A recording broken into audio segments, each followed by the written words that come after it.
और भाई बच्चा पार्टी, कैसे हो तुम लोग? Welcome to KGS NEET channel. तो आज की नुम कैसे पहलवान की तरह अपने बाजू ऊपर उठा रहे हैं, जैसे आज पता नहीं बच्चों की पिटाई कर देनी है। तो बेटा जान आ जाओ, हमारा आज का टॉपिक, आज की जो हमारी क्विक रिवीजन सीरीज है, देखो बिल्कुल टाइम वेस्ट ना करते हुए, बहुत सारी अगड़म बगड़म तुम्हारे साथ लप्पू झन्ना बकवास करने में मेरे को बहुत ज्यादा मजे भी आते हैं, गप्पे मारने में बहुत मजे आते हैं, पर आजकल हम वो नहीं कर रहे हैं। क्यों? क्योंकि बहुत ज्यादा आप लोगों का क्रूशियल टाइम चल रहा है। आधे से ज्यादा बच्चे इस फिक्र में हैं कि पेपर क्लियर नहीं होगा, क्या हो जाएगा। तो प्लीज प्लीज प्लीज इन सब चिंताओं से मुक्त हो जाओ। इन होनी बहुत ज्यादा नेचुरल है और कहना मेरे लिए बड़ा आसान है कि ये टेंशन मत लो, पर फिर भी बेटा कुछ लोग आप में से इतनी ज्यादा स्ट्रेस ले जाते हो कि जो कर सकते हो वो भी नहीं कर पाते। तो यही सोचते हुए थोड़ा सा अपने मन को बोलो कि मेरे मन थोड़ा बहादुर हो जा। ठीक है, आ जाओ फिर टॉपिक शुरू करते हैं। हमने sexual reproduction, flowering plant, principle of inheritance, molecular basis के क्वेश्चन सॉल्व करने हैं। ये दोनों टॉपिक तो मैं तुम्हें डिटेल में ऑलरेडी यूट्यूब पे करा भी चुकी हूँ। कोई भी डाउट हो तो प्लीज डिटेल वाले लेक्चर्स आप देख सकते हैं। आ जाओ शुरू करते हैं, कॉपी पेन उठा लो। Find the odd one out, stamen, stigma, style और ओवरी। तो स्टिग्मा, स्टाइल और ओवरी ये किसका पार्ट है? पिस्टल का। ये सारे पिस्टल के पार्ट हैं, तो ऑड वन आउट क्या हो गया? स्टेमन, जो कि मेल सेक्स ऑर्गन का पार्ट है। Which of the following has proved helpful in preserving pollen as fossil? तो आंसर क्या आएगा? स्पोरोपोलेनिन। इसी स्पोरोपोलेनिन की वजह से, जो कि हार्डेस्ट नोन ऑर्गेनिक सब्सटेंस है, क्या है ये? Hardest known organic substance. और बेटा जान ये आपको कहां पर मिलता है? इसकी स्पोरोपोलेनिन की डेपोजिशन कहां पर होती है? On the exine layer of pollen grain. Pollen grain की एक्साइन पर, बाहर वाली लेयर पर। To achieve three celled stage in angiosperms, which cell, कौन सा सेल होता है जो दो मेल गैमीट में डिवाइड करता है? Generative cell. कौन सा सेल डिवाइड करता है? Generative cell. Male gametophyte in angiosperms कौन होता है? Male gametophyte. तो बेटा मेल गेमिटोफाइट मतलब गैमीट बियरिंग। तो कौन है जिसके अंदर मेल गैमीट है? Pollen grain. तो पॉलन ग्रेन आपकी वो गाड़ी है जिसके अंदर एक नहीं दो दो दूल्हे बैठे हुए हैं। पॉलन ग्रेन है वो गाड़ी। तो ये अमीर दूल्हे हैं, ये दो दूल्हे हैं जो कि मुझे बना दे दूल्हे की, जो कि गाड़ी में बैठ कर आ रहे हैं। और इस गाड़ी को चला कौन रहा है? एक मोटे से अंकल हैं। ये मोटे से अंकल हैं जी, जो कि गाड़ी को चला रहे हैं। चश्मा पहना दो अंकल को। तो ये कौन से मोटे अंकल कौन है? Vegetative cell. मोटे अंकल कौन है मेरे बच्चों? Vegetative cell. और ये क्या है? दो आपके मेल गैमीट। और मिला दो तीनों को तो पॉलन ग्रेन की थ्री सेल्ड स्टेज बनती है। तो प्लीज याद रखो ये आपका मेल गैमीटोफाइट होता है, पॉलन ग्रेन। तो दो स्पर्म्स और एक वेजिटेटिव सेल। पॉलन टेबलेट्स क्यों मिलती हैं? क्या करती हैं? सप्लीमेंट, फूड सप्लीमेंट की तरह। लोग वेले हैं, जो दे दो खा लेंगे, पॉलन ग्रेन भी खा लेंगे। Ovule of angiosperms is technically, ovule किसके इक्वल है? तो मेरे बच्चों ओव्यूल के अंदर है क्या? ओव्यूल में कौन कौन सी दो मोटी मोटी चीजें तुम्हें मिलती हैं? देखो, एक तो मिलती है उसकी इंटेग्यूमेंट्स, मतलब कवरिंग। इंटेग्यूमेंट्स के अंदर क्या है ओव्यूल के? तो इंटेग्यूमेंट के अंदर क्या है? सो this is your nucellus. Nucellus, nucellus से ही मेगास्पोर बनना है। असल में अगर मेगास्पोरेंजियम देखो, असल में अगर मेगास्पोरेंजियम देखो जिससे मेगास्पोर बनना है वो न्यूसेलस है। लेकिन ओव्यूल भी क्या है? Integument plus nucellus. Integument nucellus मिला दो तो ओव्यूल बन जाता है। तो ओव्यूल भी और कुछ नहीं, ओव्यूल भी मेगास्पोरेंजियम ही है। लेकिन इसको इंटेग्यूमेंटेड मेगास्पोरेंजियम बोले तो और बेटर है कि ये कवर्ड इंटेग्यूमेंट वाला मेगास्पोरेंजियम है। नेक्स्ट देखो जी, ये ABCD ढूंढना ही है तो मेरे को देखते चक्कर आते हैं ऐसी चीजों को। तो बी क्या है? ये डंडी। तो बी मेरे को पता है हाइलम है। बी मुझे पता है, सॉरी फ्यूनिकल है। बी क्या है? फ्यूनिकल, तुम्हारे ओव्यूल की डंडी। आए मेरे को पता है चलाजा है, भाई इसी से हो जा। आए इधर हाइलम बोला हुआ है, इधर को, इधर आए को आउटर इंटेग्यूमेंट। ये देखो, या आंसर सी होगा या डी होगा, है ना। आई चलाजा थोड़ा खुले में दिया हुआ था। अच्छा, एच एम्ब्रियो सैक है, देखो एच एम्ब्रियो सैक है, दोनों जगह ही दिया हुआ है। अच्छा, बी आपको पता है फ्यूनिकल है, तो बी इधर फ्यूनिकल है, इधर माइक्रोपाइल दिया हुआ है, तो आंसर सी होगा। मैच दो ये। अगर पतली पतली सी जगह बड़े सारे मार्क कर दो ना, मेरे तो वैसे चक्कर चढ़ जाते हैं। ठीक है, तो दो चार को देख के कोशिश किया करो अगर सॉल्व हो जाए तो। एंजियोस्पर्म के अंदर माइक्रोस्पोरोजेनेसिस और मेगास्पोरोजेनेसिस क्या कॉमन है? एंथर में होती हैं दोनों, सिर्फ माइक्रोस्पोरोजेनेसिस एंथर में होती है। गैमीट बनते हैं विदाउट फर्दर, नहीं भाई डिवीजन तो करनी पड़ेगी। दोनों के टाइम पे जब स्पोर बनते हैं तो दोनों में मियोसिस इन्वॉल्व रहती है, दोनों के टाइम पे मियोसिस होगी। नेक्स्ट पॉइंट पे आते हैं जी, अगला क्वेश्चन देखो, फिर identify A to F. F तो एंटीपोडल है, क्या एफ से सॉल्व हो जाएगा? एफ तो एंटीपोडल है, एफ एंटीपोडल है। ओए बल्ले बल्ले, ओए शाबाश शाबाश, मेरे को बड़ी खुशी होती है। बस ऐसी कोशिश किया करो, जो एक दिख रहा है सीधा सा दिख रहा है, साफ साफ ही देखो, अगर उससे सॉल्व हो रहा है तो टाइम बचा रहा है ना। फिलीफॉर्म एपरेटस का क्या काम है? तो फिलीफॉर्म एपरेटस केमिकल सिक्रीट करता है to guide the entry of pollen tube, है ना। फिलीफॉर्म एपरेटस किसके पास है? अगर ये आपका एम्ब्रियो सैक है, एम्ब्रियो सैक के अंदर एग एपरेटस होता है बच्चों। तो हमारी जो दुल्हनियां हैं, तो दुल्हनियां किसके पीछे छुपी हुई है? अपनी सहेलियों के पीछे। इन सहेलियों का नाम क्या है? दुल्हन की सहेलियों का नाम क्या है? सिनर्जिड्स। क्या नाम है बच्चों? सिनर्जिड। संग निभाती हैं सिनर्जिड, और सिनर्जिड इनकी सहेली की शादी है तो फ्रिली फ्रिली कपड़े पहने हुए हैं, और इन फ्रिली फ्रिली कपड़ों का नाम क्या है? Filiform apparatus. काम क्या है? तो इसकी मदद से ये सहेलियां आवाज लगाती हैं, जीजा जी दीदी हमारे पीछे छुपी हुई है, यहां से अंदर आओ। तो they guide the entry of pollen tube. Geitonogamy में क्या होता है? तो पौधा एक और फूल दो अलग अलग।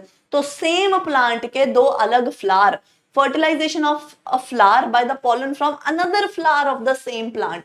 अगर एक ही प्लांट के दो अलग अलग फ्लावर्स में पॉलिनेशन हो जाए। Which one of the following plants show a very close relationship with species of a moth? तो कौन सा मॉथ और फ्लावर के बीच में बहुत ज्यादा तगड़ा रिलेशनशिप है? यक्का मॉथ और इसका फ्लावर। फिर अट्रैक्टेंट और रिवॉर्ड्स कब चाहिए? किसको अट्रैक्ट कर सकते हो? अनीमोफिली, हवा को खुद अट्रैक्ट कर सकते हो। मेरा मन करे एसी की हवा कहीं ना जाए, बस मेरी तरफ आए, क्या करूं? नहीं कर सकते, है ना पानी को अट्रैक्ट कर सकते हूँ। आंसर आएगा एंटोमोफिली। जब इंसेक्ट से पॉलिनेशन होती है तो फिर रिवॉर्ड देने पड़ते हैं। Match the following. Antipodal cell, भाई ये किसकी बात हो रही है? जो आपका एम्ब्रियो सैक है। प्लीज रिमेंबर, एम्ब्रियो सैक क्या होता है बच्चों? फीमेल गैमीटोफाइट होता है, फीमेल गैमीटोफाइट। एम्ब्रियो सैक के पास 7 सेल्स होते हैं और 8 न्यूक्लियस होते हैं। कौन कौन से हैं 7 सेल? 3 सेल तो ये हो गए, 3 तो ये एंटीपोडल सेल हो गए। फिर 2 पोलर न्यूक्लियाई होते हैं, और ये बहुत बड़ा सेल है। 2 न्यूक्लियाई है ना, ये पोलर न्यूक्लियाई दो होते हैं पोलर न्यूक्लियाई, और ये पोलर न्यूक्लियाई एक बड़े से सेल में है जिसको आप सेंट्रल सेल बुलाते हैं। ये क्या बुलाते हो? Central cell. ये आपकी केंद्रक कोशिका होती है। फिर मेरे प्यारे बच्चों यहाँ पे नीचे एग एपरेटस, जिसमें 2 तो ये सहेलियां फ्रिली फ्रिली कपड़ों वाली, और पीछे दुल्हनिया बैठी है। तो 3 सेल होते हैं इस एग एपरेटस के अंदर। एग एपरेटस के अंदर भी 3 सेल मिल गए, है ना। 2 सिनर्जिड और एक एग। तो अब आगे देखो जी, अब ये क्या कह रहे हैं? अब जितने भी ये सेल, जितने भी ये न्यूक्लियाई हैं, ये सारे न्यूक्लियाई हैप्लॉइड हैं। क्यों? क्योंकि ये फीमेल गैमीटोफाइट है। गैमीटोफाइट के अंदर हैप्लॉइड सिचुएशन होती है। तो एंटीपोडल सेल हैप्लॉइड होगा। सेंट्रल सेल, सेंट्रल सेल के पास जाओ, उसके पास 2 पोलर न्यूक्लियाई हैं, N+N, इसलिए सेंट्रल सेल डिप्लॉइड हो जाता है। सेंट्रल सेल इकलौता ऐसा सेल है जो डिप्लॉइड हो जाएगा एम्ब्रियो सैक में। क्यों? क्योंकि 2 न्यूक्लियाई घेर के बैठा है। फिर MMC, mother cell, microspore mother cell या megaspore mother cell. Mother cell बच्चों, अच्छा यहाँ पे डिप्लॉइड नहीं करना, N+N लिखो उसको, है ना। 2, रुको ये मैंने गलत मार्क कर दिया था, देखो एंटीपोडल पक्का हैप्लॉइड है, सेंट्रल सेल N+N है क्योंकि 2 पोलर न्यूक्लियाई हैं। जो भी आपकी मदर सेल होती है हमेशा डिप्लॉइड होती है, और endosperm is triploid. Endosperm triploid मिलेगी आपको एंजियोस्पर्म के केस में, ठीक है, एंजियोस्पर्म के केस में। और अगर आप जिम्नोस्पर्म की बात करोगे, जिम्नोस्पर्म के केस में यही आपकी जो एंडोस्पर्म है आपको हैप्लॉइड मिलेगी। एंडोस्पर्म एंजियोस्पर्म के केस में पोस्ट फर्टिलाइजेशन, फर्टिलाइजेशन के बाद बनती है। अगर आप जिम्नोस्पर्म में देखोगे तो ये प्री फर्टिलाइजेशन स्ट्रक्चर है, ये फर्टिलाइजेशन से पहले ही बन जाती है, ठीक है, और हैप्लॉइड होती है। तो मैच कर लो भाई, ए का 4 है बच्चों, बी का 3 है। ए का 4, बी का 3, आंसर इज ए। चलो नेक्स्ट क्वेश्चन सॉल्व करते हैं। Viability of pollen grain. तो वायबिलिटी से मतलब क्या है, वायबिलिटी किस पे, या फिर वायबिलिटी किस पे डिपेंड करेगी कि टेम्परेचर क्या है, ह्यूमिडिटी कितनी है, इस पे वायबिलिटी डिपेंड करेगी। ऑटोगेमी होती है जेनेटिकली सिमिलर पॉलन ग्रेन, मतलब सेल्फ पॉलिनेशन अगर हो। पॉलन एलर्जी किससे कौन कॉज करता है, कैरेट ग्रास या पार्थिनियम। Xenogamy genetically different. तो ए का 2 बस यहीं से ये लो सीधा सीधा हो रहा है। Read the following statements. Generative cell बड़ा बोला हुआ है तो ये स्टेटमेंट गलत हो गई, जनरेटिव सेल छोटा होता है। पॉलन ग्रेन की अगर बात करोगे, जनरेटिव सेल छोटा सा है और स्पिंडल शेप का था। कैसा था जनरेटिव सेल बच्चों, छोटा था और स्पिंडल शेप का था, ये था आपका जनरेटिव सेल। और बाकी ये बहुत बड़ा सा सेल कौन सा है जिसका ये न्यूक्लियस है, this big cell is your vegetative cell. बाद में जनरेटिव सेल डिवाइड करेगा और दो दो क्या बनाएगा, दो मेल गैमीट बनाएगा। तो कौन सा सेल डिवाइड करके दो मेल गैमीट बनाता है, जनरेटिव सेल माइटोसिस करके दो मेल गैमीट बनाएगा। आओ जी देखो यहाँ पे, तो जनरेटिव सेल को बिगर बोला है, गलत हो गया। वेजिटेटिव सेल को स्मॉल बोल रहा है, वेजिटेटिव सेल बड़ा होता है, गलत हो गया। एंजियोस्पर्म के अंदर various stages of reductional division can be studied in young anther. हाँ कर सकते हो भाई, हो ही रही है वहां पे, मियोसिस तो हो ही रही है, रिडक्शनल डिवीजन हो रही है। Hilum represent junction between. तो बेटा जान अगर ये अगर आपका ओव्यूल है, ओव्यूल की डंडी को आप फ्यूनिकल कहते हो, वो जगह वो पॉइंट जहां पर ओव्यूल से डंडी आके जुड़ती है वो हाइलम है। तो ये वाला पॉइंट भी ठीक है, तो आपके थर्ड और फोर्थ स्टेटमेंट ठीक है, थर्ड और फोर्थ ठीक है। आगे चलो जी। कोकोनट वाटर क्या है, फ्री न्यूक्लियर एंडोस्पर्म, पता है free nuclear endosperm. For artificial hybridisation experiment in bisexual flowers.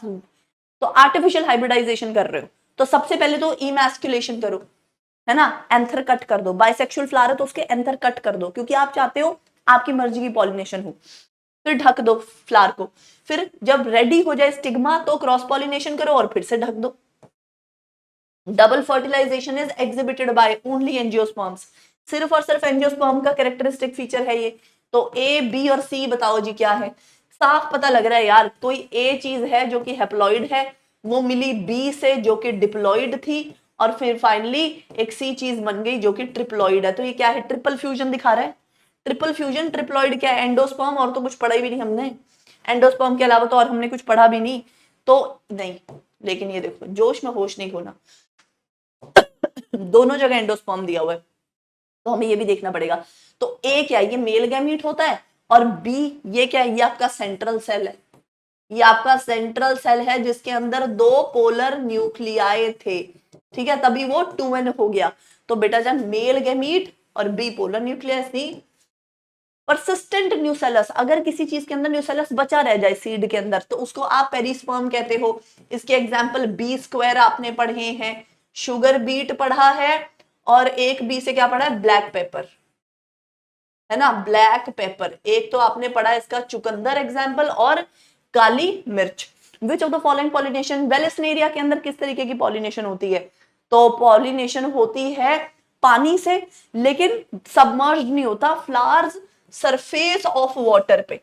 Pollen is carried by, नहीं नहीं रुक जाओ, तो मेल फ्लावर, नहीं नहीं नहीं नहीं नहीं, male flowers are carried by water current, हाँ जी आंसर आएगा डी। जो आपके मेल फ्लावर्स हैं they are carried by water currents to female flower at the surface of water. बच्चों प्लीज आप एक बार नेक्स्ट क्वेश्चन देखो, Kinu ma'am will be back, एक बार देखो जरा नेक्स्ट क्वेश्चन, मैं आती हूं।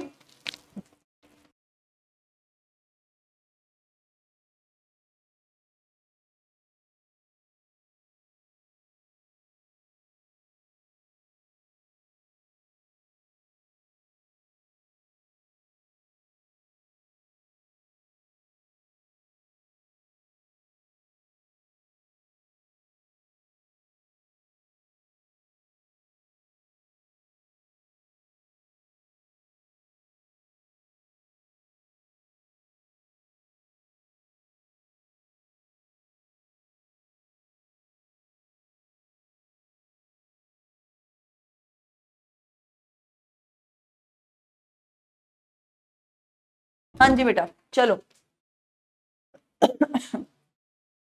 करे शुरू। So which of the following is incorrect,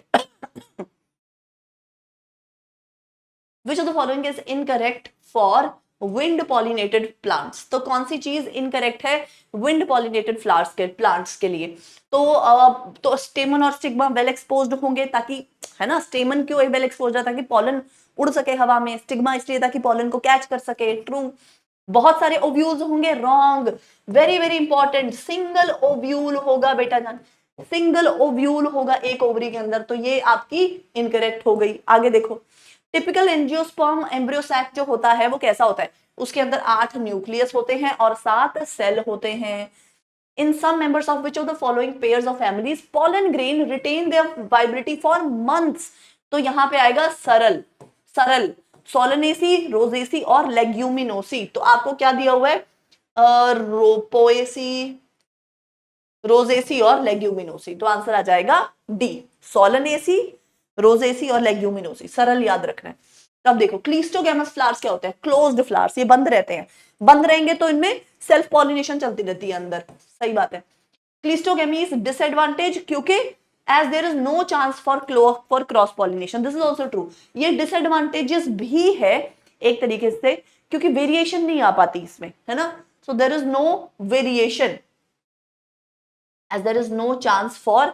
लेकिन अब आप लोग मुझे ये बताओ, क्या आप उसको इसका डिसएडवांटेज हाँ, तो दिस इज क्लीस्टोगैमी का ये डिसएडवांटेज है कि क्रॉस पॉलिनेशन नहीं हो पाती, तो वेरिएशन नहीं आ पाती। Both the statements are correct, both the statements are correct. Self pollination का यही डिसएडवांटेज है। लार्ज कलरफुल फ्रेग्रेंट फ्लावर कहां पे मिलते हैं? जहां पे इंसेक्ट से पॉलिनेशन होगी, इंसेक्ट पॉलिनेटेड फ्लावर्स, ठीक है। और आगे चलते हैं नेक्स्ट पॉइंट पे। In angiosperms the haploid, diploid and triploid structures. तो हैप्लॉइड कौन होगा और ट्रिप्लॉइड? पहले तो ट्रिप्लॉइड देखो जी, लास्ट वाला ट्रिप्लॉइड देखो, ट्रिप्लॉइड एंडोस्पर्म होना चाहिए, ट्रिप्लॉइड एंडोस्पर्म होना चाहिए, तो बी या सी होंगे। हैप्लॉइड एंटीपोडल सिनर्जिड्स दोनों ही हैप्लॉइड होते हैं, और डिप्लॉइड आपका जाइगोट है, तो आंसर आ जाएगा सी, आंसर आ जाएगा C. What is the function of tassels? Tassel का क्या काम है? टू ट्रैप पॉलन ग्रेन, हवा में उड़ते पॉलन को ट्रैप करना। Which part of the fruit is labeled? अब ये आपको एप्पल दिखाया हुआ है, आपको पता है फॉल्स फ्रूट है। एप्पल का कौन सा पार्ट है जो आप खाते हो? थैलेमस। जो पार्ट एप्पल का आप खाते हो वो थैलेमस है, तो एप्पल इसीलिए फॉल्स फ्रूट है। तो यहाँ पे हमें क्या करना है? तो ये पार्ट, ये वाला पार्ट आप एप्पल का खाते हो ना, so this is thalamus, so C is thalamus, C is thalamus which makes it a false fruit. The term used for transfer of pollen grain from anther of one plant to stigma different plant. अगर different plant आ जाए बेटा तो ये xenogamy होता है। अगर plant different हो जाएगा तो जीनोगेमी होगा। The plant parts which consist of two generations, one within the other. तो देखते हैं, तो pollen grain हैप्लॉइड है, गेमिटोफाइट जनरेशन है, गेमिटोफाइट जनरेशन है। इनसाइड द एंथर, एंथर क्या है? एंथर, अब बाकी का सारा प्लांट डिप्लॉइड होता है, सिर्फ और सिर्फ आपके पोलन ग्रेन और एम्ब्रियो सैक जो गेमिटोफाइट हैं, दो, मेल और फीमेल। मेल कौन सा है? Pollen grain, female embryo sac, बस इनके न्यूक्लियाई हैप्लॉइड है। बाकी तो सब जगह आपको डिप्लॉइड मिलेगा एंजियोस्पर्म में। तो एंथर डिप्लॉइड है, उसके अंदर गेमिटोफाइट है, तो हाँ, यस, इसके अंदर 2 जनरेशन मिल रही है। पोलन ग्रेन विद, तो पोलन ग्रेन भी आपका हैप्लॉइड है और आपके मेल गैमीट भी हैप्लॉइड है, तो ये तो सेम जनरेशन हो गई, गेमिटोफाइट ये नहीं है। सीड इनसाइड फ्रूट, सीड भी डिप्लॉइड है, फ्रूट भी डिप्लॉइड है, ये भी नहीं हुआ। एम्ब्रियो सैक जो है ये फीमेल गैमीटोफाइट है, तो हैप्लॉइड है ना। और ओव्यूल कैसा है? बाकी के आपके प्लांट का पार्ट है, तो ये डिप्लॉइड है, तो इसके अंदर भी गेमिटोफाइट इनसाइड स्पोरोफाइट, 2 अलग अलग जनरेशन आ गई, तो ये भी यस। तो आंसर ए और डी होना चाहिए, ए एंड डी, ठीक है। ये देख लेना, हैप्लॉइड और डिप्लॉइड, हैप्लॉइड के अंदर डिप्लॉइड या डिप्लॉइड के अंदर हैप्लॉइड होगा, तो अलग अलग जनरेशन होंगी। वाटर हाइसिंथ और वाटर लिली के अंदर पॉलिनेशन कैसे होती है? चाहे ये वाटर वाटर है, लेकिन इनके अंदर जो पॉलिनेशन होती है वो इंसेक्ट या विंड के द्वारा होती है, वाटर से पॉलिनेशन नहीं होती। What is the fate of male gamete discharged in the synergid? तो क्या क्या फेट होता है male gamete discharged in the synergid? तो 2 मेल गैमीट्स आए, एक मेल गैमीट ने एग के साथ फ्यूज करना है और दूसरा फ्यूज करेगा सेंट्रल सेल के पोलर न्यूक्लियाई के साथ, है ना, डबल फर्टिलाइजेशन इसी को कहते हैं। जो एग के साथ फ्यूज कर रहा है जो मेल गैमीट एग के साथ फ्यूज करता है वो शो कर रहा है बच्चों सिनगैमी, और जो मेल गैमीट आपका आके फ्यूजन शो कर रहा है पोलर न्यूक्लियाई के साथ या सेंट्रल सेल के जो दो न्यूक्लियाई हैं उनके साथ, क्योंकि दो है, ये दो है न्यूक्लियाई, तो ये शो कर रहा है ट्रिपल फ्यूजन, ये शो कर रहा है ट्रिपल फ्यूजन, क्योंकि एक न्यूक्लियाई इसका हो गया, दो सेंट्रल सेल के हो गए, तीन हो गए, मिला के सिनगेमी और ट्रिपल फ्यूजन को आप डबल फर्टिलाइजेशन कहते हो। इन दोनों को मिला दो तो आप डबल फर्टिलाइजेशन बुलाते हो। I hope this is clear. Which one of the following statements regarding post-fertilization development in flowering plants is incorrect? कौन सी स्टेटमेंट आपको यहाँ पे पोस्ट फर्टिलाइजेशन में इनकरेक्ट लग रही है? सेंट्रल सेल से एंडोस्पर्म बनेगी, ट्रू।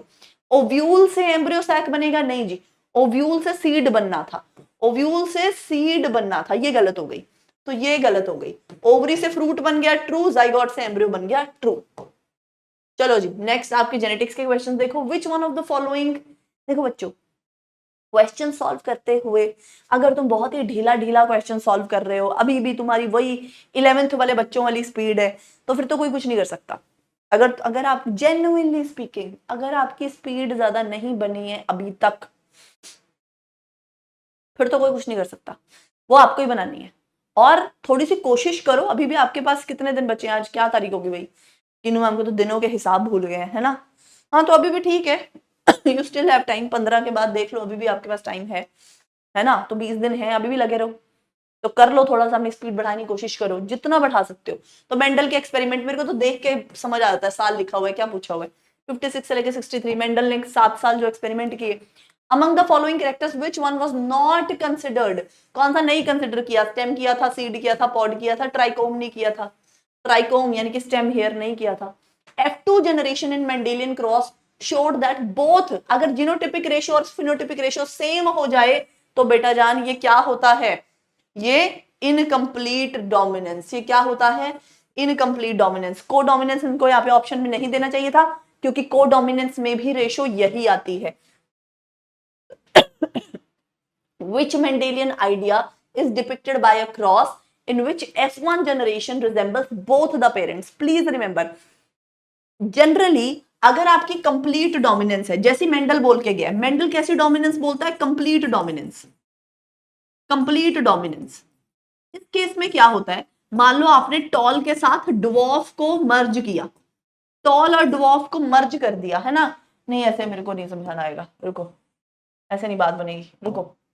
मान लो आपने रेड और व्हाइट फ्लावर के साथ क्रॉस किया और सारे के सारे फ्लावर रेड आ गए, तो यहां पर F1 जनरेशन में क्या होता है? कंप्लीट डोमिनेंस में always resemble dominant parent, always resemble, sorry, dominant parent, तो किसी एक पेरेंट को रिजेंबल करता है ये।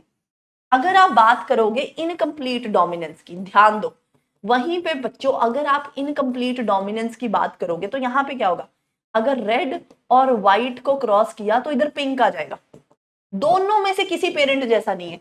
Does not resemble any of the parent, किसी भी पेरेंट जैसा नहीं है। और अगर मान लो आप बात कर रहे हो को डोमिनेंस की, को डोमिनेंस में अगर आप रेड और व्हाइट फ्लावर को क्रॉस करते हो तो बच्चा कैसा आएगा? रेड और व्हाइट, मतलब फूल ऐसा है, ऐसा फूल आ जाएगा, कहीं से रेड है, कहीं कहीं से रेड है फूल, और कहीं कहीं से आपका फूल जो है वो व्हाइट होगा, तो ऐसा फूल आ जाएगा जो रेड और व्हाइट। सो कंप्लीट डोमिनेंस में किसी एक पेरेंट को रिजेंबल करेगा जो डोमिनेंट है। इनकम्प्लीट डोमिनेंस में किसी जैसा नहीं लगेगा, अलग ही निकलेगा, जैसे पिंक निकल आया। फिर को डोमिनेंस में दोनों को रिजेंबल करता है। यहाँ पे ये क्या है? रिजेंबल बोथ द पेरेंट, तो ये बात कर रहा है को डोमिनेंस की। किसकी बात कर रहा है? को डोमिनेंस की। If two persons with AB blood group marry and have sufficiently large number of children, blah blah blah blah blah, ये बहुत सारा बात पूछ के एंड में देखो जरा, मैं एंड में झांक रही हूँ, पूछ के रहा, this is an example of. AB blood group किसका एग्जांपल है? कोडोमिनेंस का, कोडोमिनेंस का एग्जांपल है। इसके अलावा बहुत ज्यादा लंबा लंबा हमें क्वेश्चन पढ़ने की भी जरूरत नहीं है। विच one of the following characteristics represents inheritance of blood group? तो ब्लड ग्रुप कौन कौन सी इनहेरिट, बच्चों यही क्वेश्चन है, बार बार आएंगे आपको, क्यों? These are the most important questions, इन्हीं से आपको नेक्स्ट क्वेश्चन बनने हैं, तो these are very very important. तो ब्लड ग्रुप में क्या शो करता है, डोमिनेंस भी शो करता है। जो I capital I A capital I B है, they are dominant over small I. को डोमिनेंस भी शो करता है, कैपिटल आई ए और कैपिटल आई बी आपस में को डोमिनेंट है। मल्टीपल अलील्स शो करता है क्योंकि 3 अलील है, आई ए आई बी और स्मॉल आई। तो 1 2 3 तीनों फीचर्स शो करता है, 1 2 3 तीनों फीचर शो होते हैं। A human male contains the karyotype of this and तो human male कैसा है, human female कैसी है, तो 4 4 plus XY मेल है, 4 4 plus XX फीमेल है। हनी बी के अंदर जो मेल होता है वो हैप्लॉइड होता है, जो फीमेल होती है वो डिप्लॉइड है। तो गैमीट्स कैसे बनेंगे, मेल पहले ही हैप्लॉइड है तो गैमीट माइटोसिस से बना लेगा, फीमेल डिप्लॉइड है तो वो गैमीट मियोसिस से बनाएगी, वो रिडक्शनल डिवीजन करेगी। Which of the following pairs is wrongly matched? XO type की सेक्स डिटर्मिनेशन हमें ग्रास हॉपर में मिलती है, very important. Yes, ABO blood grouping codominance का एग्जांपल है। यस, मॉर्गन ने लिंकेज डिस्कवर की। Yes, starch synthesis multiple alleles का एग्जांपल है। No, starch synthesis is controlled by a gene, इस जीन का नाम है बी जीन, और ये 2 चीजें कंट्रोल करता है, स्टार्च ग्रेन का साइज, स्टार्च ग्रेन का साइज और साथ में सीड शेप, एनसीईआरटी में दिया हुआ है ये। तो बेटा जान क्योंकि single gene controlling 2 different characters, तो ये किसका एग्जांपल है, प्लियोट्रॉपी का, मल्टीपल अलीलिज्म का नहीं है, ये प्लियोट्रॉपी प्लियोट्रॉपिज्म का एग्जांपल है, जहां पे एक जीन मल्टीपल कैरेक्टर्स को अफेक्ट करता है। आगे देखो, pleiotropic gene is not found in humans, तो जो आपका प्लियोट्रॉपिक जीन है बच्चों वो ह्यूमन में नहीं मिलता, अभी तो मिलता है बिल्कुल प्लियोट्रॉपी, ह्यूमंस में भी मिलता है, तो ये तो गलत होगी statement. It is a single gene which exhibits multiple phenotypic expressions, it shows effect on metabolic pathway so as to produce various phenotypes. तो बी और सी दोनों करेक्ट है, एक जीन मल्टीपल फिनोटाइप को कंट्रोल कर रहे हैं। अब वो कह रहा है कि ये आपको एक उसने इस चीज को उसने सेल्फ क्रॉस किया, ठीक है, ठीक है। और ये देखो कैपिटल टी स्मॉल टी कैसा दिख रहा है, टॉल, मतलब कैपिटल टी और स्मॉल टी के बीच में कैसा रिलेशन है, कंप्लीट डोमिनेंस का, क्योंकि कैपिटल टी स्मॉल टी कैसा दिख रहा है, टॉल दिख रहा है बच्चों। फिर कैपिटल आर स्मॉल आर देखो कैसा दिख रहा है, रेड नहीं दिख रहा, कैसा दिख रहा है, पिंक दिख रहा है। तो कैपिटल आर और स्मॉल आर क्या शो कर रहे हैं, इनकम्प्लीट डोमिनेंस, ये शो कर रहे हैं इनकम्प्लीट डोमिनेंस, क्योंकि कैसा कलर आया, पिंक कलर आया। अब कह रहे हैं अगर आपने इसको सेल्फिंग कर दी, सेल्फ क्रॉस किया, तो फिर बताओ चूज द करेक्ट ऑप्शन, कितने % बच्चे कैसे होंगे, कितने कैसे। अब बच्चों को मन कर रहा है करके देखो, करके नहीं देखना होता इसमें। कैपिटल टी स्मॉल टी, अब इसको अलग क्रॉस बनाओ, कैपिटल आर स्मॉल आर वाली को अलग क्रॉस कराओ। अगर कैपिटल टी स्मॉल टी की सेल्फिंग करो, अगर ये चीज करोगे तो आपके पास क्या रिजल्ट आएगा, capital T small T into capital T small T, क्या रिजल्ट आएगा, 3:1, 3 टाइम्स बच्चे टॉल होंगे और एक ऐसा होगा जो ड्वार्फ होगा, ऐसा ही आएगा ना मोनो हाइब्रिड क्रॉस में। तो मतलब 75% आपके जो बच्चे हैं वो टॉल होने चाहिए थे, ये कह रहा है 50% टॉल है, नहीं 75% टॉल आने चाहिए थे, ये गलत है। फिर उसके बाद कैपिटल आर स्मॉल आर की जरा सेल्फिंग करो, ये इनकम्प्लीट डोमिनेंस है। इनकम्प्लीट डोमिनेंस में फिनोटाइप क्या आया था, 1:2:1, एक रेड एक व्हाइट और 2 पिंक, ऐसा ही आया था। Genotype is equal to phenotype, यही पढ़ा था हमने। तो कैपिटल आर स्मॉल आर, तो अब देखो जी, तो इसमें क्या है, 50% बच्चे पिंक है, 25% बच्चे रेड हैं और 25% बच्चे व्हाइट हैं। तो आंसर क्या आएगा, 25% रेड, 25% व्हाइट, 50% पिंक। तो 1 2 3 सारे ठीक है, 1 2 3 आपके बिल्कुल ठीक है। अगर उसको, तो मैंने आपको पहले भी ये ट्रिक सिखाई हुई है, प्लीज अगर आपने जेनेटिक्स का ये lecture principle of inheritance and variation नहीं देखा तो आप लाइव सेशंस में जाके देख सकते हो, उसमें आपको ये सारी ट्रिक्स जल्दी सॉल्व करने वाली करा चुके हैं कीनू मैम, ठीक है। तो भागो और देख लो उसको फटाफट से, पक्का देख लेना। Blood group of father A है, blood group of mother B है। जब भी आपको ब्लड ग्रुप दे इस तरीके से तो आप यही मानोगे कि ये हेटेरोजाइगस सिचुएशन है, फादर के साथ में एक स्मॉल आई रखो, मदर के साथ भी एक स्मॉल आई रखो। अगर होमोजाइगस बोलेगा नहीं तो आप मानोगे कि हेटेरोजाइगस है। फिर प्रोजनी के क्या क्या ब्लड ग्रुप हो सकते हैं, ले लो डब्बा बना लो, डब्बा बना लो, फादर के गैमीट एक तरफ लिख दो, मदर के गैमीट एक तरफ लिख दो। अब बताओ जी, आई ए के साथ आई बी भी आ गया तो ये ए बी हो गया, इधर आई बी के साथ स्मॉल आई आया तो ये बी ब्लड ग्रुप हो गया, इधर आई ए के साथ स्मॉल आई आया तो ए हो गया। स्मॉल आई इकट्ठे हो गए तो ये ओ हो गया। तो ए बी, बी ए और ओ, सारे के सारे ब्लड ग्रुप्स पॉसिबल है। जीनोटाइप हस्बैंड और वाइफ का देखो क्या दिया हुआ है, हस्बैंड का दिया हुआ है आई ए आई बी, ठीक है, और वाइफ का दिया हुआ है आई ए small I.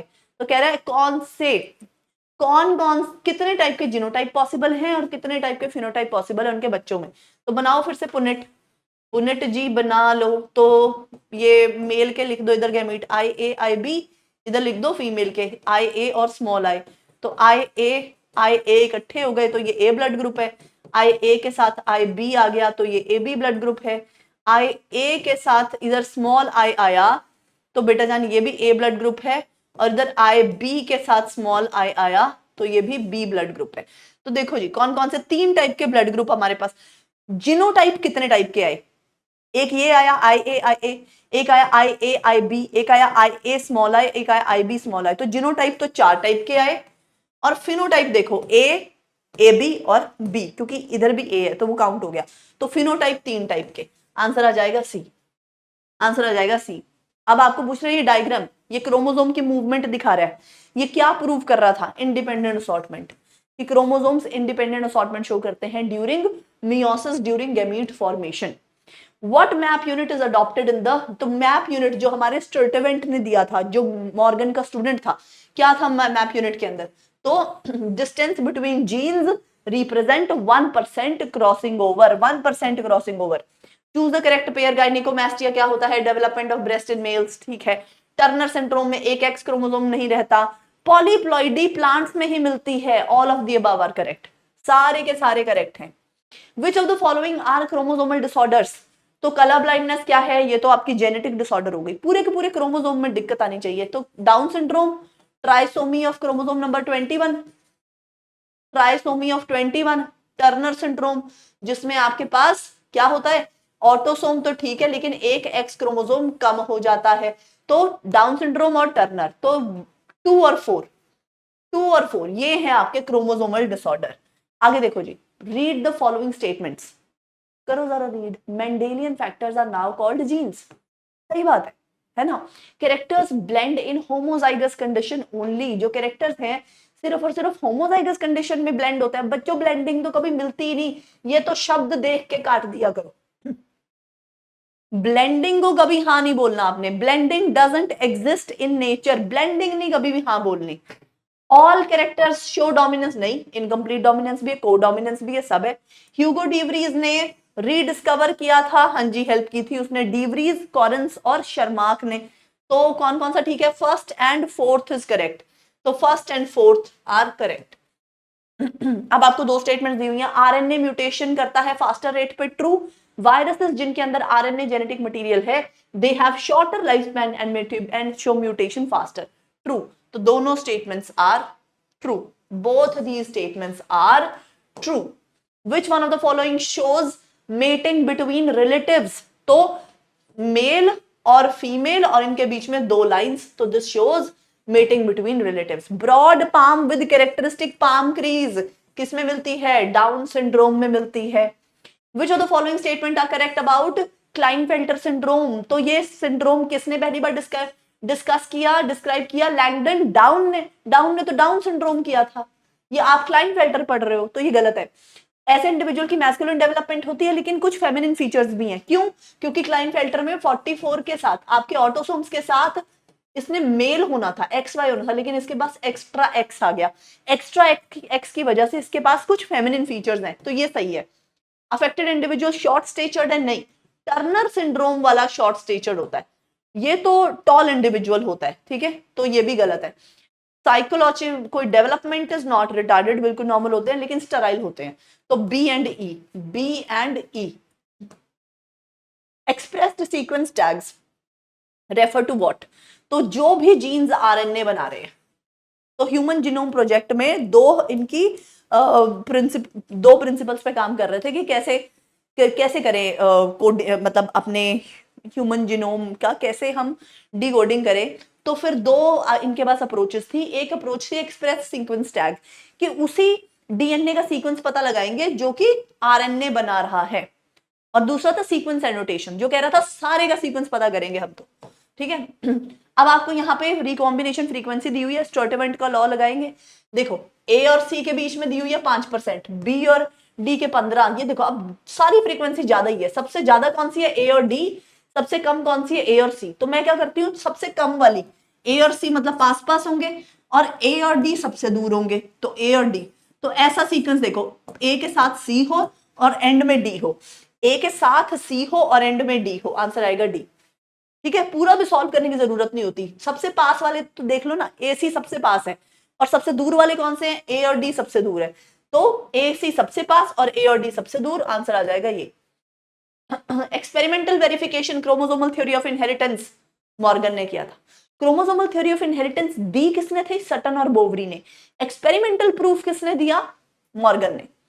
In a cross between male and female both heterozygous for sickle cell anaemia, तो बेटा जान क्या परसेंटेज होगी इनके प्रोजनी की? देखो जी, हेट्रोजाइगस सिचुएशन है सिकल सेल एनीमिया के लिए, तो हेट्रोजाइगस सिचुएशन है, ये वाली सिचुएशन है। आपको पता है इसकी सेल्फिंग करोगे अगर तो क्या रिजल्ट आएगा आपके पास? आपके पास रिजल्ट क्या आएगा? Capital S small S 1, sorry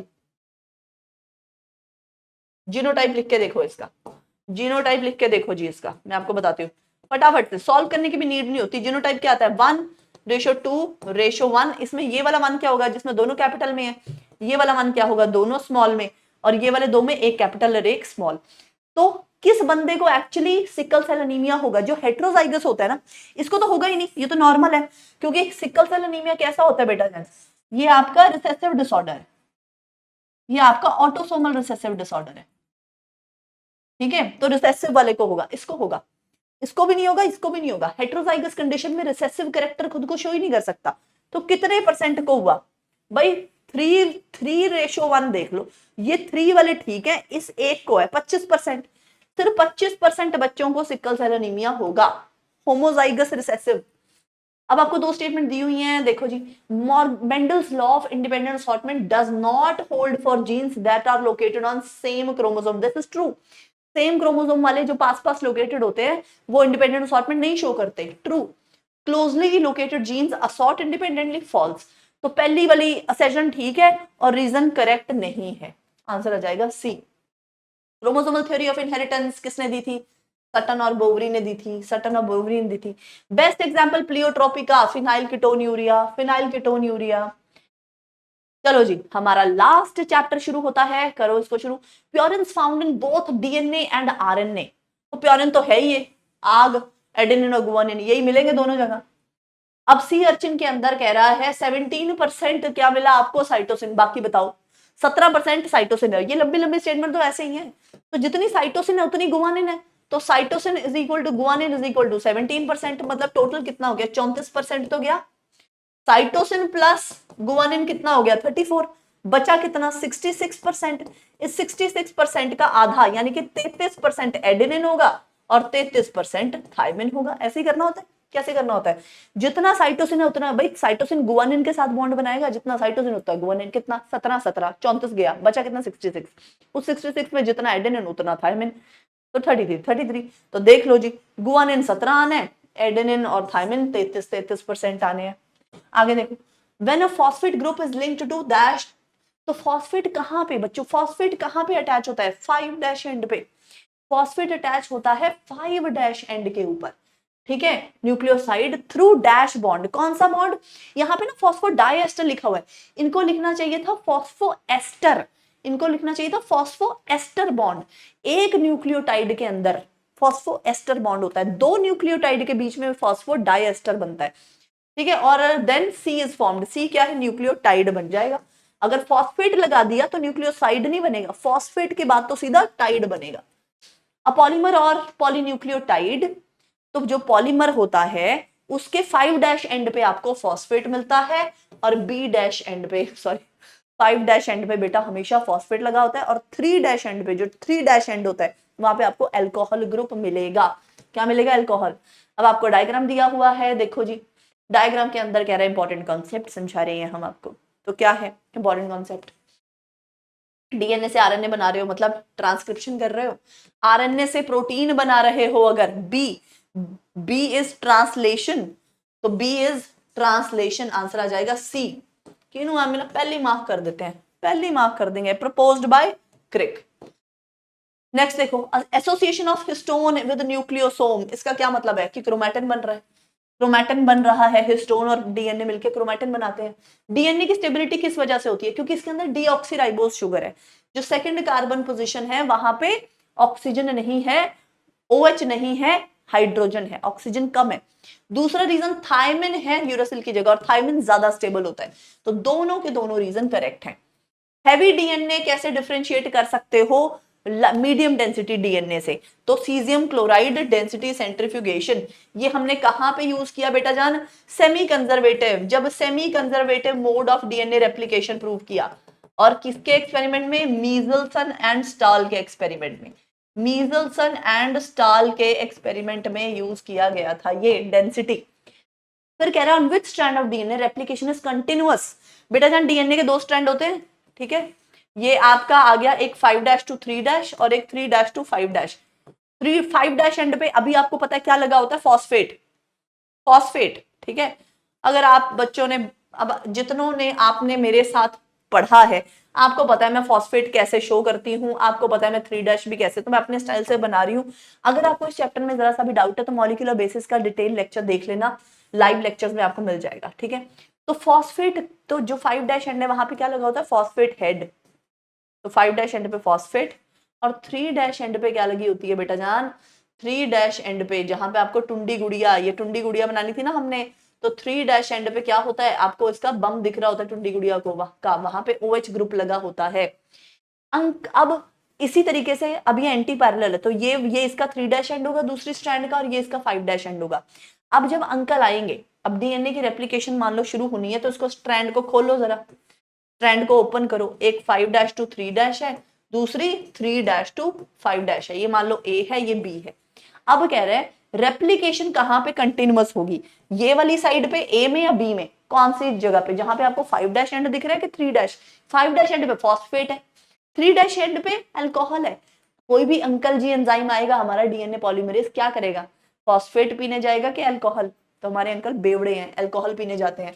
तो यानी कि 3' एंड पे जहां उन्हें OH ग्रुप दिख रहा होता है, 3' एंड की तरफ भागेंगे तो हमेशा जो आपकी कंटिन्यूअस स्ट्रैंड होगी, जहां पे कंटिन्यूअस रेप्लिकेशन चलेगा, ये लीडिंग वाली स्ट्रैंड होगी, वो 3' to 5' वाली होगी। 3' to 5' वाली जो पोलैरिटी होती है, तो ये वाली B स्ट्रैंड जो है, इस पे कंटिन्यूअस डीएनए बनेगा आपका B वाली में, और ये जो दूसरी है इस पे टूट टूट के बनेगा। इसमें 5' एंड जिसका दिख रहा है जहां पे एसिड है, 5' एंड पे एसिड लगा होता है, यहाँ पे टूट टूट के बनेगा, इसको ओकाजाकी फ्रेगमेंट्स कहते हैं। जब डीएनए रेप्लिकेशन होती है तो ओकाजाकी फ्रेगमेंट्स कैसे इलोंगेट करते हैं, देखो जी, एक तो ये लीडिंग तो ये वाला हो गया, ये लैगिंग स्ट्रैंड बनाते हैं, ओकाजाकी फ्रेगमेंट्स लैगिंग स्ट्रैंड में बनते हैं 5' वाली साइड वाले पे, और they are moving away from the replication fork. ये रेप्लिकेशन फॉर्क है, ये उससे डायरेक्शन देखो मैंने कौन सी बनाई है, अवे फ्रॉम रेप्लिकेशन, ठीक है। और लीडिंग किधर जा रहा है, टुवर्ड्स रेप्लिकेशन फॉर्क, ये जाते हैं अवे फ्रॉम रेप्लिकेशन फॉर्क। तो लैगिंग स्ट्रैंड में बनता है and away from replication fork बनता है, अवे फ्रॉम रेप्लिकेशन फॉर्क। अब आगे आपको एक सीक्वेंस दिया हुआ है बच्चों कोडिंग स्ट्रैंड का, what will be the corresponding sequence of transcribed messenger RNA। अगर कोडिंग का सीक्वेंस दिया हुआ है, अगर कोडिंग स्ट्रैंड का दिया हुआ है और मैसेंजर आरएनए का पूछ रहे हैं, तो कुछ नहीं करना, सेम सीक्वेंस लिख देना है, बस टी की जगह यू कर दो, बस टी की जगह, जैसे एजीजीटी है, एजीजी यू कर दो, बस टी की जगह यू कर दो, that's it. From the following identify the correct combination of salient features of genetic code। क्या क्या होते हैं बच्चों salient features जेनेटिक कोड के, तो जेनेटिक कोड हमारा ओवरलैपिंग होता है, नहीं होता, कॉमालेस, ओवरलैपिंग नहीं, एम्बिगुअस है, कंफ्यूजन है नहीं, कैसा है, degenerate, non overlapping and non ambiguous. अगर 999 बेसिस हैं एक आरएनए के पास और उससे 333 अमीनो एसिड बन रहे थे, है ना, फिर कहता है 90 फर्स्ट पोजीशन को डिलीट कर दिया, तो जिससे 998 बेसिस भरे, तो 900 शुरू वाले 900 तो ठीक रहे, 90 फर्स्ट पोजीशन को आपने खराब किया, शुरू वाले 900 ठीक रहे, तो 900 डिवाइड बाई 3 यानी कि 300 अमीनो एसिड आपके सही बन जाएंगे, 300 अमीनो एसिड सही बन जाएंगे। तो 333 में से 333 में से 300 सही बन गए। कितनों में खराबी आई? कितने कोडोन्स विल बी ऑल्टर्ड? 33। कितनों में खराबी आई बच्चों? 33 में, है ना। 9, क्योंकि 900 तो ठीक रहे ना, तो 900 डिवाइडेड बाय 3, 300 अमीनो एसिड तो सही बन गए। 300 कोडोन ठीक है आपके पास, टोटल 333 बनने थे। कितने खराब है? 33 खराब हो गए जी आपके। अब आपको एक डायग्राम दिया हुआ है लैक ओपेरॉन का। इस लैक ओपेरॉन के डायग्राम में ए क्या है? ये जेड कौन सा एंजाइम बनाता है? Beta galactosidase. वाई कौन सा बनाता है? परमीएज। ए क्या बनाता है? ए से याद रखो एसिटाइलेज, ट्रांस एसिटाइलेज। डी क्या है? ये आपका रिप्रेसर है। ई क्या है? आपका इंड्यूसर, दैट इज लैक्टोज। ढूंढो अब इसमें, ढूंढो। ए गैलेक्टोसाइडेज है, बी परमीएज है, सी ट्रांस एसिटाइलेज है, डी रिप्रेसर है और ई इंड्यूसर है, that is lactose. Answer is a. Many ribosomes associated with single messenger RNA, polysome. Polysome किस में मिलता है? सिर्फ और सिर्फ प्रोकैरियोट में। पॉलीसोम सिर्फ प्रोकैरियोट में मिलता है। सैटेलाइट डीएनए की क्या इंपॉर्टेंस है? क्योंकि इसमें हाई डिग्री ऑफ पॉलीमॉर्फिज्म होता है। और किसमें काम आता है ये? डीएनए फिंगरप्रिंटिंग में, ह्यूमन जीनोम प्रोजेक्ट में। अब कह रहे हैं ये कोडिंग स्ट्रैंड के अंदर हमने आपको सीक्वेंस दिया, तो मैसेंजर आरएनए के ऊपर क्या हो? अच्छा, मैसेंजर आरएनए का सीक्वेंस दिया हुआ है, कोडिंग स्ट्रैंड का पूछ रहे हैं, तो सेम सीक्वेंस है। यही 5' के साथ यही वाला सेम करना है, बस यू की जगह टी कर दो। अगर डीएनए बना रहे हो तो थाइमिन लगा दो, आरएनए बना रहे हो तो यू बना दो कोडिंग स्ट्रैंड में। अगर टेम्पलेट स्ट्रैंड पूछते तो आप कॉम्प्लीमेंट्री लिखते, लेकिन उन्होंने कोडिंग पूछा। कोडिंग और मैसेंजर आरएनए का कोड सेम है, तो आंसर आ जाएगा बी। अनइक्विवोकल प्रूफ कि डीएनए ही है जेनेटिक मटेरियल किसने दिया? एवरी मैक्लियोड और मैकार्टी ने। ओल्डर, इसी के साथ किन्हू में पागल हो गए हैं। तो unequivocal proof that DNA is the genetic material, Hershey and chase. Hershey and chase ने दिया था कि मान जो भाई डीएनए ही जेनेटिक मटेरियल है। अब दो स्टेटमेंट देखो, प्रोकैरियोट्स के अंदर पॉजिटिवली चार्ज्ड डीएनए, क्या डीएनए कभी पॉजिटिवली चार्ज होता है? फॉल्स, ये स्टेटमेंट गलत है। यूकैरियोट्स के अंदर negatively charged DNA is wrapped around positively charged histone octamer to form nucleosome, ये ट्रू है। तो पहली वाली गलत है, दूसरी वाली सही है। स्टेटमेंट 1 इनकरेक्ट, स्टेटमेंट 2 करेक्ट, क्योंकि डीएनए पॉजिटिवली चार्ज नहीं होता ना प्रोकैरियोट में भी। तो आरएनए पॉलीमरेज 3 क्या करता है? 3 से याद रखो टी, ये ट्रांसफर आरएनए बनाता है। 3 से टी याद रखो, टी से टी और टी से 3।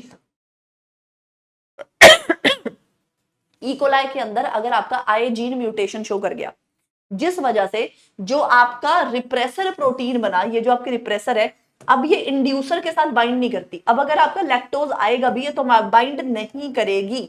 इंड्यूसर के साथ बाइंड करती ही नहीं, लैक्टोज के साथ बाइंड करती ही नहीं। तो इसका मतलब हमेशा जाके ऑपरेटर रीजन पे लगी रहेगी आपकी प्रोटीन। रिप्रेसर प्रोटीन हमेशा आपके लैक ऑपेरॉन को स्विच्ड ऑफ रखेगी। अगर सॉरी, आउटकम क्या होगा? अगर आपका लैक ऑपेरॉन हमेशा ऑफ है तो कोई भी जीन ट्रांसक्राइब नहीं होगा, कोई भी जीन। तो ZYA genes will not be translated। जहां ट्रांसक्रिप्शन ही नहीं हुआ तो ट्रांसलेशन कहां से हो जाएगा?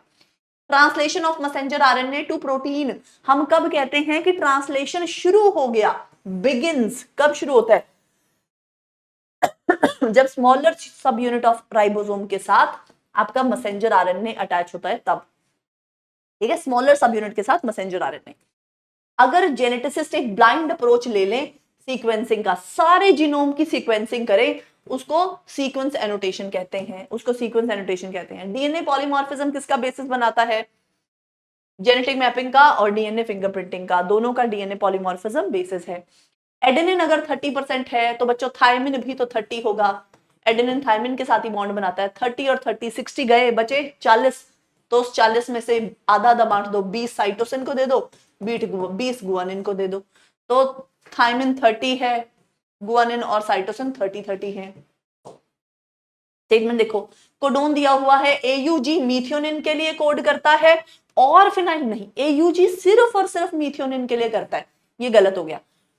ट्रिपल ए जो है और आग, ये लाइसिन के लिए करते हैं, ये स्टेटमेंट ट्रू है, दिस इज ट्रू। ठीक है, तो आप ऐसे भी याद रख सकते हो, यूपी ऑल CPG। तो जो ट्रिपल यू है उसके लिए आता है बेटा जान फिनाइल एलेनिन, फिनाइल एलेनिन। जो ट्रिपल ए है उसके लिए आता है लाइसिन, ट्रिपल सी के लिए आएगा प्रोलिन और ट्रिपल जी के लिए आता है ग्लाइसिन। तो यहाँ पे वो ट्रिपल ए के लिए लाइसिन बोल रहा है, which is true. Double A G के साथ भी लाइसिन बोल रहा है, दिस इज वॉबल हाइपोथेसिस। अगर शुरू वाले दो सेम हैं तो लास्ट वाले से यूजुअली फर्क नहीं पड़ता। तो स्टेटमेंट नंबर 1 इनकरेक्ट है और स्टेटमेंट नंबर 2 करेक्ट है।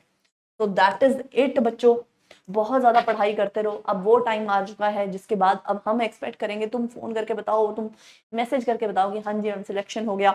ठीक है, खान सर को भी अच्छा लगेगा और हम सबको भी बहुत बहुत अच्छा लगेगा। काफी उम्मीद के साथ हमने ये सफर शुरू किया है, जिसमें हमें है कि हाँ हमारे साथ आप लोगों की बहुत सारी सक्सेस स्टोरीज जुड़ेंगी, जिसमें बहुत सारे डॉक्टर्स बनेंगे। तो ठीक है, मेक अस प्राउड, बहुत सारी मेहनत करते रहो, make your parents proud. See you next class, bye बच्चों।